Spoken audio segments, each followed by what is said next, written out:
know you want to know, but I see there's a new edition. Yeah. So, Mal, you like New Edition? That was one of your favorite bands? One of my favorite bands. It was just great. You know, that probably surprises nobody that knows you. They were sort of tinny, I think. Your glass is in the bottle spot. I know, which only means one thing. We're drinking Scotch today. We are drinking Scotch.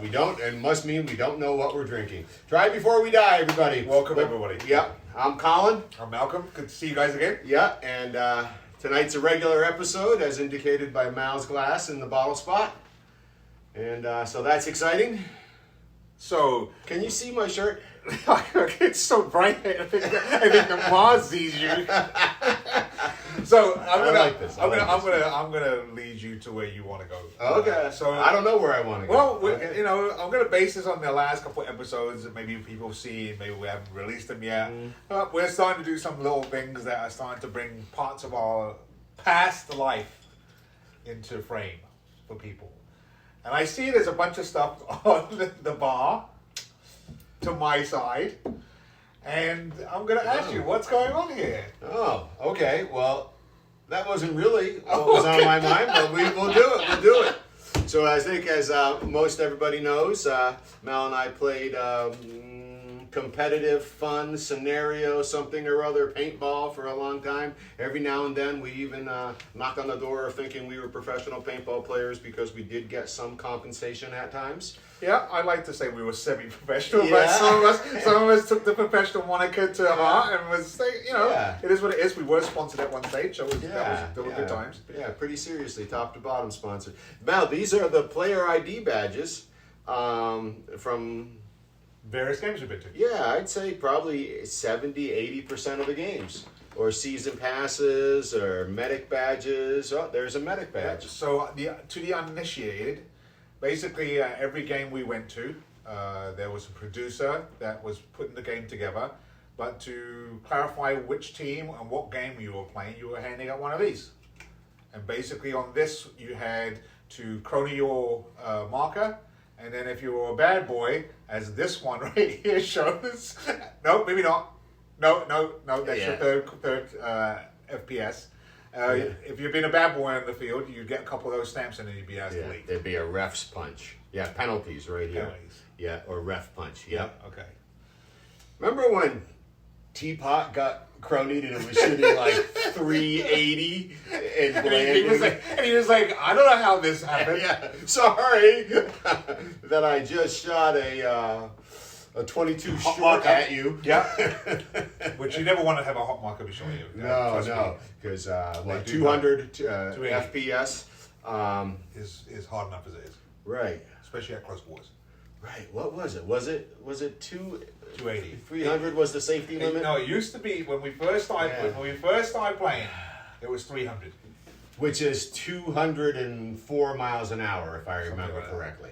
285. Right. And so then we as the markers became more sophisticated and the rate of fire increased, right? Yeah. They dropped it down to 280, which I think was fair. Yeah.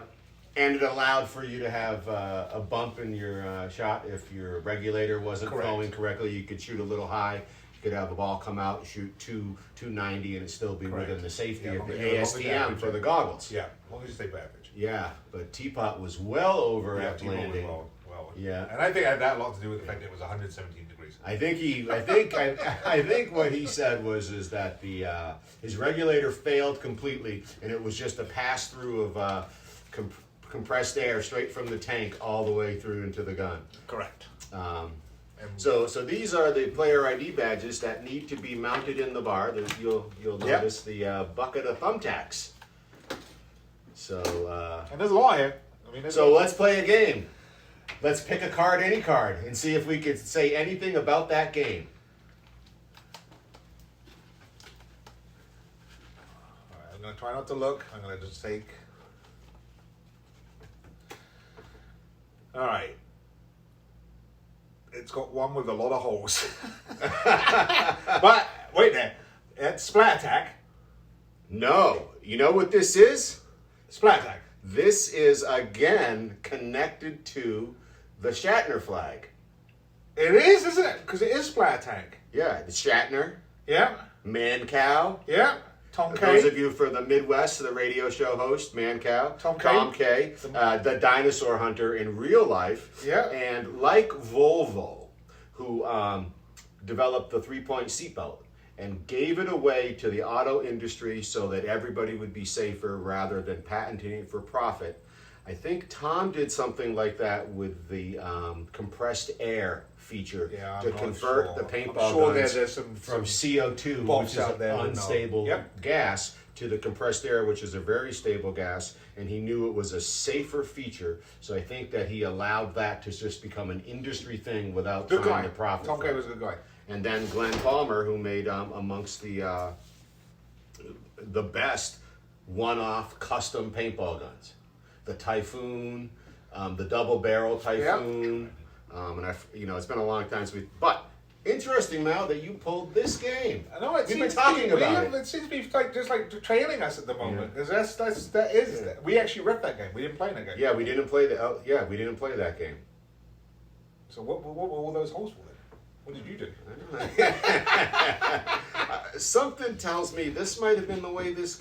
I don't. Maybe I was just having a good time with the hole punch because we were reffing. We were reffing, and you just you know what? Sometimes we'd be like, "Give me your badge. You're a cheater." To the other refs. And the other side of that has Magnum, so this is back. This is back in the day. Yeah, because Magnum used to sponsor us as well. That's right. That's right. So, So, all right. Well, I'm sorry to burst your bubble on your. That's okay. Yeah, I figured this was all set up for me to. So the player ID badges to go up in the bar. All right. So there's the deal. We're good. Yeah. I'd like to just throw them all over the place, but whatever. So, Bob Noxious on the team has an envelope full of these too, and I think do you know what that envelope is labeled? Like a big manila, 8.5 by 11. He puts all his player ID badges in there, and you know what he labeled that envelope? My life. I think he labeled it my Lamborghini or something like that. Yeah, no doubt. Yeah, just there's a lot of investment just for those badges to be in possession. I'd be a rich man if we didn't go down this freaking path. Well, I probably wouldn't have been a rich man. I like to think. We got good stories. Good investment. It was a good investment. Yeah. So, try before you die. You're gonna move your glass. Make room for a bottle. Make room for a bottle. Yeah. Scotch whiskey. Spin up a number and let's not keep these fans waiting. Yeah. So we know how it goes. I got the generator up. I got the parameters in. As always, Mal, there is an interesting potential. Oh, wait. Time out. It was brought to my attention, and I'll make this quick. Okay. That there's only 11 bottles up the top, and you have been saying 15. The last bottle we pulled was 15. Number 15. Yeah. Right? 11. Yeah, but you've been 12, saying 15 13, 14, 15. All right, we'll have to go back and revisit this conversation. Yeah, there was one time, and I owned it in the comment thread a while ago, where there's twice the math has been wrong. But this most recent, it's because we pulled bottle 15, and here it lies. Because I got nervous when I watched it myself. All right, I'll have to look back again. And maybe I said 15, but the bottle we pulled was 15. Okay, all right, I'll have to check that. I'll have to go back. Because it was, and we've released this one. Yes, it was the Pale Ale cask bottle, which was right here. Yeah, I'll have to look. Yeah. I was brought up. Yeah. All right. Flash, we need you. More math problems. All right, here we go. We good? Yeah. Oh, I was going to say something to you. Oh, as always, with the number we pick, we get to play the game. Am I wearing pants? That's a game I don't like playing. Yeah. And unfortunately, I know already. There are a number of times where I've been out and about and the pants have been on. So we just don't know. We've just turned around the last few times. Yeah, no, it's been close quarters. Yeah, here we go.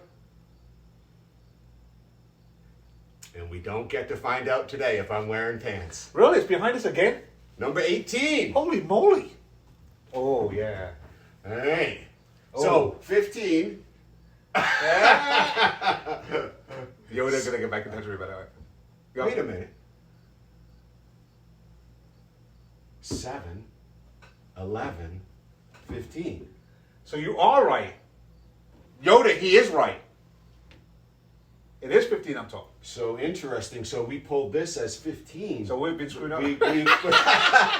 I think this is because 4 plus 7 is 11 plus 4 is 15. Yeah. So you've been right, but we've been wrong. Yes. All right. Right. That's great. That's right. That's right. Take it to the bank. We're right. We're wrong. All right. So 15. Yep. Ah, So it's right behind me. it's right behind you. Oh, so I know what that is then. That's the Glenfiddich. Oh, please tell me it's this one. It is that one. Oh, very nice. Let's see. That says 18. This says 15. 16. A lot of coincidences going down. Did we buy lottery tickets? I know we ought to, right? All right, we pulled the Glenfiddich, 18-year-old small batch. Nice dust on the bottle. Geez, we might even have a handwritten note on here. Batch number 8297. 18-year-old. These casks, oh boy. Carefully matured for 18 years in the finest Oloroso sherry and bourbon casks built by our own expert coopers. These casks are then nurtured in small batches for a further 3 months for a remarkable, deep, rich, and complex flavor. 18-year-old Glenfiddich. And that's not going to roll off the Still bar. not rolling away. Great. Great marketing. That's great. Small batch, 18-year-old Glenfiddich. And we really don't have to mess around because this is like sort of right up our alley. Right. Sherry cask, Yep. all put together. Foundational liquor from a reputable company. Really, This is just going to be all about the taste. this is just going to be nice. So what are we thinking? We're thinking sherry, so we're thinking some sort of a deep sweet. Yep. Um, It looks like a more of a orangey golden color. yeah, a lot of small words on the back.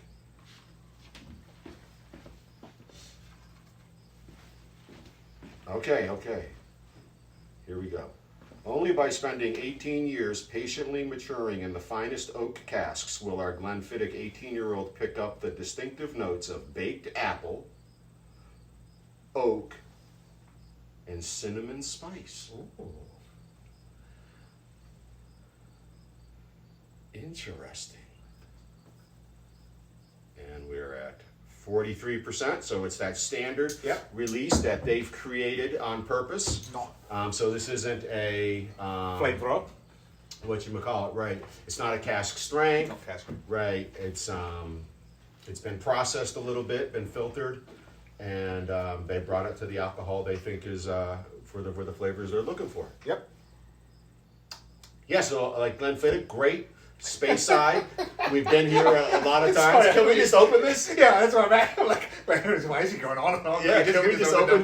Can we just open this? No, but very true. Let's see if they'll tell us anything about Glenfiddich. It's good to hear the notes. And it's, Yeah. obviously with Glenfiddich, you know, it's a well-known name. Family run since 1887. Here we go. And we've talked about the 18-year-old in Scotch whiskey sort of being like one of those milestone ages for as you buy that 10, that 12, that 18. Yep. So, and you can find a 15 and a 16, but 18 is like a milestone age for a Scotch. I would say the 18 is in that sweet spot. You're not freaking breaking the bank, but you've got a little bit of clout when it comes to talking to the lads. Like, oh yeah, we're drinking the 18-year-old. Yeah, You know? that's a good point. That's a good point. And just to remember, I mean, 18 years, that's a big investment of time. It is a big investment of time. Here we go. Oh yeah, that was lively. I saw the Ah, spittle see, come out. yeah. That smells like a Scotch whiskey. An very much. unpeated Scotch whiskey. Yeah, Yeah. that's got a great smell to it.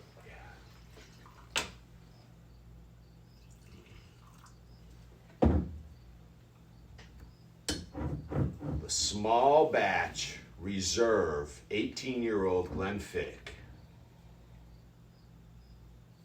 All right. Oloroso sherry, bourbon casks, oak, apple, cinnamon spice, Well, they say.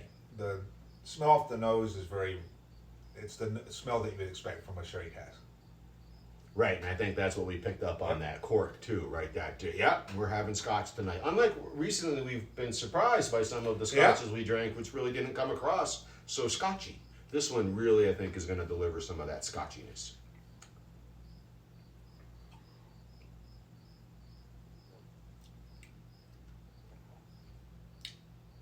Wow. It's got some depth of like some viscosity and some smoothness. I mean, that went down easy. Yeah. I mean, it started off thick in my mouth. It started off thick. Like, yeah. You know, wow. I'm going to be honest. I'm having a hard time picking out the apple and the cinnamon. And I'm going to say it mostly because it was so smooth that I think it was gone down my throat. It really went fast. It's a lot quicker than I really wanted it to do to make me able to say, oh, I tasted that. Yeah.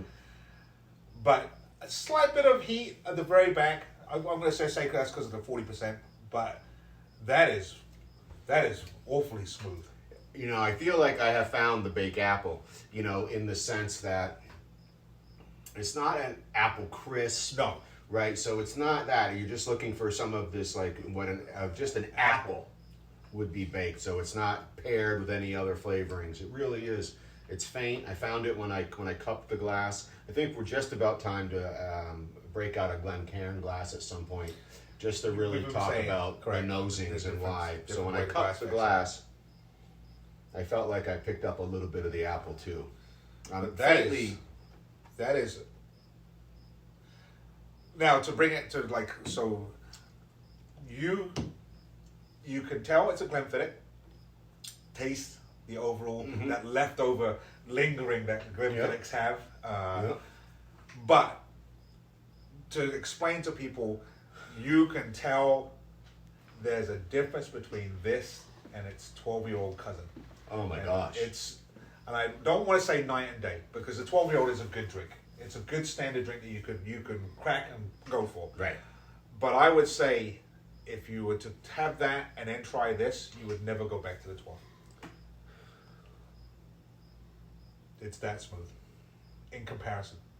Again, the thing I want to bring up, and I absolutely agree with you, Mal, is just this notion of 18 years in casks, right? And to really, just to think about the footprint of acreage and buildings, a company would need to like supply a global demand for 18-year-old whiskey. At the same time, they're providing the 12-year-old and the 21-year-old. And all the other varieties and the knockoffs and the one-offs and all these, right? That it is this investment in whiskey. Yep. And this is a statement piece, as far as I'm concerned, when it comes to the Glenfiddich family. This would be a wedding gift. You would be not embarrassed at all. You wouldn't be like, oh, just slip it on the table and step away. You'd be like, oh, where's the gift table? Here, I'll put mine right there. Yeah. And everybody can look at what I'm doing. Yeah, somebody brought an 18, and then they take their 12 and they keep it. Because it really is, like I said, I don't want to say the words night and day, but I have to, because it is night and day. It is an amazing put together 18-year-old. And like you said, Colin has a much more vast repertoire to pull from to get the knowledge that he gives out these things. I'm more of a drinker, and I've been around the block a couple times, but I certainly don't do the homework that Colin has done. But I can say that without a doubt, when they put together a statement piece and they say, hey, we're going to keep it in a cask for 18 years, you can certainly tell the difference. Even as an unseasoned drinker, if you were to try the 12 and then try the 18, I'd be flabbergasted if you couldn't tell the difference. Flabbergasted if you couldn't tell the difference. Oh my gosh, if you couldn't tell the difference between the Glenfiddich 12 and this Glenfiddich Special 18. Unless you're teapot. We have evidence of why, unless you're teapot. But that is lost to the sands of time. But tapes. It is. This is just a fantastic drink, right? Pretty available out there. You'll dig a little deeper in the wallet for it, but you'll never regret it. No. There's no smoke. This isn't a peaty Scotch. So if that puts you off or you hold up a little bit thinking about it that way, This is not to be concerned with. And if you like the Glenfiddich brand name, Yeah. and you want to move up the scale a little bit and have a bottle in your collection that you cherish and only drink in special occasions or once in a while, and not just be like, oh, I'm going to drink this tonight and be done with it. That 18 is a good example of a Scotch to put in your collection. It just went down so easy, especially for that sherry finish. I mean, again, this investment, right, that if it doesn't play out, I mean, oh my gosh, imagine that. 18 years down the drain. 18 years down, and all that space. Gallons. Yeah. And like I said, the space that was used to be there. So, it's impressive. That's another thing that we'll maybe later on we'll touch on is the way the people that put this together, the expertise, would just at least touch on it to give these guys some credit, because that's exemplary.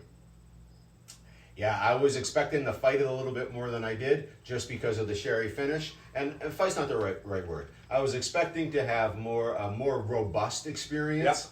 Yep. And what I had was a very smooth experience. That was ridiculous. Yeah, it's easy drinking. It is viscous, got a little thickness to the spirit. I think some of that's some of the candiness, but that candy is so light because it's a baked apple, not a sweetened apple. I felt like I just had a little exhale of some of that very, very faint cinnamon spice they were talking about. Again, just taking the time to enjoy the drink, right? It's not the drinking to get impaired, but taking the time to taste enjoy the drink. And you could definitely taste this. This is one of those ones where you could enjoy, especially if you've gone down that road and you've got a few of these Amorosa sherry freaking cask built freaking Scotches. This is the one that will rival the ones that you have in your collection. No doubts. Oh, that's right, that's right. I can't really say it because I'm going to say it. We've got something long to end this with. I was going to say, I know the owner. Oh, that too. Keep that tab open. So Mal brings up the notion that our toast. This is a joke. and our toast has traditionally been, we've been working on translations of the British toast. Cheers. We've been working on variations of that across the globe. And not that we've exhausted all of our languages. We've exhausted the ones we find. But listen, there's some research, right? And so it would be the most boring. This is probably the boringest part of the show is our ending, because there's no way we're gonna find more than the dozen or so. Yeah, here we are again. Right, skull. But so we're starting to explore different things, around drinking traditions, and so in Soviet Russia. Please do this in an accent. Please do. I don't even know what a Russian accent is. I gotta think of what a Russian accent is. Just Comrade Niet. There you go. Just like that. Just like a Sean Connery. Yeah. Do a Scottish accent. I can. I'll do an accent. We'll have to get a good guess at what it is. But in Soviet Russia, you're supposed to have a new toast each round that you're drinking. Okay. And so you can only say cheers so many times before you're just a copycat and you're not creative or inventive. So the Soviet Russians, in order to sort of while away their miserable time in the cold environment, I speculate. And before he starts, I will say, after hearing this on the YouTube and then being like, oh, what that's going to be, there is a lot of truth to this is a miserable toast. Yeah. So what they try to do is they try to be creative and create toasts that, I'll drink to that. Right? So you can only do to your health so much, and to the kids and to my mother-in-law, right? We'll probably never make that toast, right? So here's a Soviet Russia toast. And I don't know about the accent. You do what you need to do. All right, here it is. Comrade, I have the wish to buy a house, but I only have the means to buy a goat. So here's to our wishes and means always lining up. Let's talk it. So I guess for variety, he'd be all set, because he's a goat man. He is a goat man.